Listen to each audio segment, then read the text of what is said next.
네, 여러분 안녕하세요. 뉴스설입니다. 다들 미쳤습니까? 김건희 방탄 프레임에 걸려들고 싶습니까? 네, 국힘당의 이준석이 본인의 페이스북을 통해 광분하며 높인 목소리입니다. 김건희 특검법이 윤석열 정권과 국힘당을 코너에 몰아넣고 있다는 것을 여실히 보여주는 발언이죠. 국힘당의 지도부가 공천관리위원회 구성을 당초 예정이었던 이번 달 중순에서 15일 정도 더 미룬 이번 달 말까지 최대한 미루는 방안을 검토하고 있다는 소식이 전해지면서 그 배경을 두고 온갖 해석이 난무하고 있는 가운데 그 이유가 바로 김건희 특검법이 영향을 미쳤다라는 분석에 힘이 실리면서 저렇게 이준석이 발끈한 것입니다. 특검법 표결 이전에 공관위가 구성이 돼서 현역 의원 컷오프 명단 등 이른바 살생부 명단이 떠돌면 윤석열이 거부권을 행사한다 해도 민주당이 제의 요구를 했을 때 이 컷오프 명단에 든 국힘당 의원들이 찬성표를 던질까봐 공관위 구성을 늦게 한다는 것이죠. 이에 이준석 페이스북을 통해 이런 주장을 합니다. 김건희 특검 때문에 총선 준비를 늦춘다는 보도가 나오는 등 특검법 처리 시 이탈표를 막기 위해 대통령이 당 지도부에 특별한 부탁을 한 것처럼 보도가 이어지고 있다. 선거는 안중에도 없냐? 특검 때문에 하루빨리 공천을 해서 뛰게 만들어도 부족할 수도권은 다 포기하고 선거 한 달 전에 공천을 해도 되는 영남 공천만 고민하고 있냐? 대통령의 부탁 부적절하다.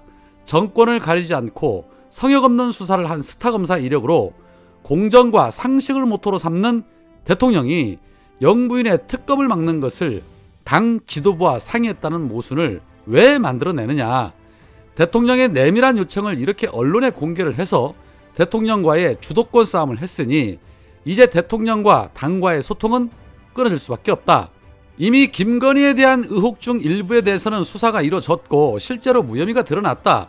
처리 예정 시점인 28일까지 기다릴 것도 없이 더 빨리 받아들여야 한다. 그래야 총선 앞두고 더 빠르게 이 의혹을 털어낼 수가 있다. 다들 미쳤냐? 김건희 방탄 프레임에 걸려들고 싶은 것이냐? 지난 몇 년간 이재명 대표의 사법 리스크를 공격하려고 이재명 방탄 소리를 외치던 추억이 있으시다면 김건희에 대한 특검법에 거부권이 행사됐을 때 어떻게 될지 예측 안 되느냐? 당에는 거부권을 무력화하는 재의결을 요구하는 야당의 공세가 거세게 들어올 것이고 대통령께서 행사하신 거부권이 아니라 민주당이 전략을 짠다면 재의결을 하지 않는 여당에게 국민의 비난이 가해질 것이다. 그 여론 딱 7년 전 이맘때 있었던 탄핵 표결 때 안 겪어봤냐? 굳이 이걸 또 찍어 먹어보겠다는 이유가 무엇이냐? 박근혜가 배신자 프레임을 걸고 간신배들의 조언을 따라 표결로 승부 보지 않고 당내 화합을 이끌었다면 비극은 없었을 것이다. 그때 박근혜에게 겸허하게 민심을 따르고 대통령으로서의 당내 일방주의를 반성하자는 말을 하지 못했던 그 과오를 지금 와서 되풀이해야 할 이유가 무엇이냐라고 되물었습니다. 신당을 창당하네 어쩌네 하더니 무더니도 이 정권과 국힘당의 충심 어린 소리를 연신 뿜어대고 있는 이준석의 모습입니다. 결국에는 윤석열, 김건희 때문에 사면 초가에 빠진 셈이 됐습니다. 이러니 조중동까지 나서서 김건희 리스크를 더 이상 안고 갈 수 없다는 소리가 나왔던 것입니다. 이준석이 12월 27일에 신당 창당을 결론 내리겠다고 말했던 이유도 윤석열과 국힘당이 김건희 특검법에 대해 대처를 어떻게 하느냐에 따라 선거 판세가 결정된다고 판단한 것이고 곧 이 정권의 운명이 걸린 문제라고 판단을 해서입니다. 해서 국힘당이 김건희 특검법으로 코너에 몰려 답이 안 나온다 싶으면 신당을 창당하겠다는 것이 바로 이준석의 전략이었죠. 그래서 지금도 국힘당에서 다리를 빼지 않은 채 양다리 작전으로 엄풀질만 열심히 하는 중이기도 한데 이 연일 신당 창당 군불만 떼고 있는 이낙연이 어제 이준석을 때가 되면 만나겠다라고 밝혔습니다. 이낙연은 대한민국을 위기에서 구할 문제의식과 충정을 가진 사람이라면 어떤 방식으로든 뜻을 모을 필요가 있다. 단지 일에는 순서가 있으니까 금방 만나겠다는 그런 뜻은 아니다 라고 입을 털었습니다. 그러자 이낙연을 만날 계획이 없다라고 입장을 밝혔었던 이준석도 이낙연 대표가 정치하면서 굉장히 신조가 굳은 분이라 생각을 했다. 민주당 본류로서 본인이 지금 상황은 잘못됐다 생각하시는 것 같다. 결단의 시간이 필요할 것이다. 하지만 그 전에 제가 생각을 듣는 건 언제든지 할 수 있다라고 화답했습니다. 그야말로 정치꾼들의 전형적인 모습이죠. 자, 그런데 사실 이준석과 이낙연이 각각의 신당을 만드는 것은 크게 우려가 되지 않지만 만약에 이 두 사람이 뭉쳐서 신당을 창당한다면 상황은 달라질 수 있습니다. 여러 차례 여론조사 결과에서도 나타났지만 민주당과 국힘당을 지지하지 않는 층이 저들에게 호감을 가질 수 있기 때문에 그렇게 된다면 선거 판세는 완전히 달라질 수 있습니다. 가장 경계해야 할 부분이죠. 물론 그렇게 간다는 문제는 아닙니다. 이낙연도 이준석도 각자의 정치적 욕망이 가득한 인사들이라 연합 문제가 간다는 문제는 아니겠지만 결코 방심할 수는 없다는 것이죠. 만에 하나 저 둘이 연합을 하고 선거가 치러진 뒤 저들이 국힘당과 또 합당을 한다면 어떻게 될까요? 상상만 해도 끔찍한 일들이 벌어질 수 있습니다.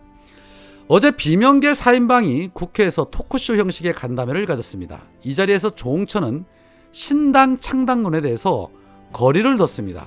조홍천은 현실적으로 민주당이나 국힘당이나 고쳐서 제대로 만드는 것이 더 쉽고 제대로 갈 수 있는 것이다.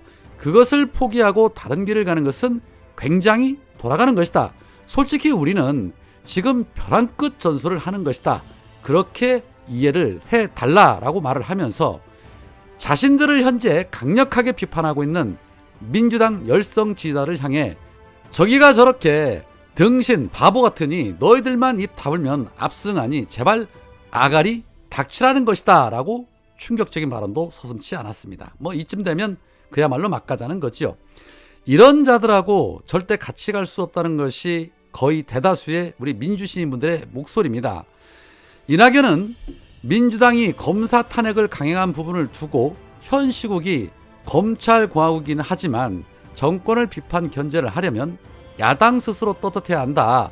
힘을 남용하는 순간 국민은 거부감을 보이니까 절제가 필요하다라고 또 그놈의 엄중이다운 모습을 버리지 못하기도 했는데 관심을 못 받으니 온갖 견제구 날리면서 몸값 올리기 시전이나 하고 있는 그런 모습. 과연 이재명 대표가 어떻게 지혜롭게 잘 대처를 해 주실까 기추가 주목됩니다. 자, 끝으로 일본 해안을 뒤덮고 있는 물고기들의 사체 모습입니다. 일본 홋카이도 남부 하코다테시 해안에 떼죽음을 당한 정어리와 고등어 등이 밀려온 사진입니다. 하코다테 수산연구소 연구원은 어떤 이유로 죽은 물고기떼가 떠밀려 온 것인지는 알 수 없다. 물고기떼가 이동하는 과정에서 포식자들에게 쫓기다 산소 부족으로 탈진해 해변으로 떠밀려 왔을 수 있다. 이전에도 비슷한 현상에 대해 들어본 적은 있지만 본 적은 처음이다. 정확한 원인을 알 수 없어 먹는 것은 추천하지 않는다 라고 말했는데 어떤 이유인지 알 수가 없답니다. 그러니 먹지를 말랍니다. 이에 중국은 발칵 뒤집어졌다고 합니다. 중국의 네티즌들은 핵 폐수 방류로 인해서 발생한 것이다. 핵 오염으로 인해 수많은 정어리가 죽었다고 믿는다.